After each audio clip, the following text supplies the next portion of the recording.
Hit na hit ngayon ang Dalgona coffee. Kaya gagawa naman tayo ng kakaibang version ng Dalgona coffee na gagawin nating dessert for you. Kaya ngayon, go na! Simpol, simpol. Luto na, ha, ha. So we start by making our whipped coffee. So we have 2 tablespoons of our granulated coffee. It's instant coffee. 2 tablespoons of brown sugar. And 2 tablespoons of hot water. So it's very important na you're able to whisk it. Or else, kung hindi mo ma-whisk ang mais, hindi siya magwi-whip. And we whip our coffee.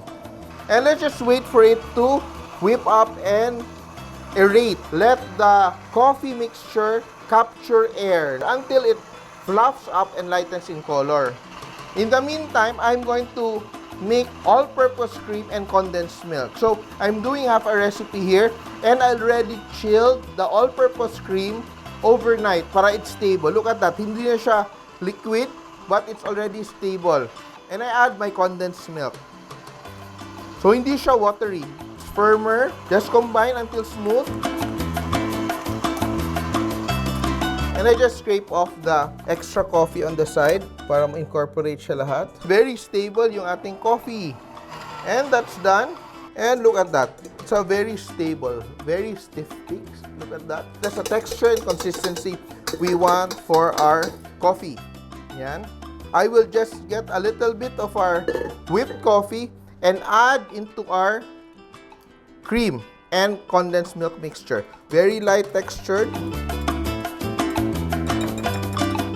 And I combine my cream, condensed milk, and coffee mixture with coffee jelly that I made ahead of time. So, when you make your coffee jelly, you just follow the package directions of the brand you're using. Kasi iba-iba yung brand, iba-iba din yung formulation nila. So, we just combine and fold lightly, no? So you don't break the jelly apart. Yan. And we're ready to assemble. So, meron ako ditong biscuits, sugar biscuits or butter cookies, or you can use graham crackers. We just smash it up for the base of our dessert. And we assemble our dessert. Yan. Meron tayong mga fancy glasses for us today. Yan. And we just put like a tablespoon of our crushed biscuits as a base. Just put a tablespoon of our crushed crackers. So it's gonna turn out like a pudding at the bottom. So iba-iba yung textures ng ating dessert. And we put our Dalgona coffee in a pastry bag kung meron kayo. Kung wala, can just spoon it over. Pero ako, kasi meron ako, gagawin ko. And just fill it up. So I don't even need a tip. And I just make swirls, no, over our coffee. After chilling it for 2 to 4 hours, we just garnish with cornflakes para crispy yung cornflakes. And it's still chilled.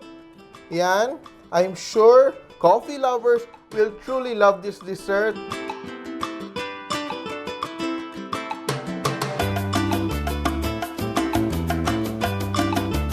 Coffee aficionados will surely love this dessert.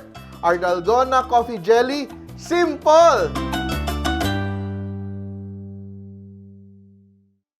Nagustuhan niyo ba ang video na to? Please share para lalong dumami ang ating mga kasimpol. And don't forget to subscribe to our Facebook, YouTube, and Instagram accounts.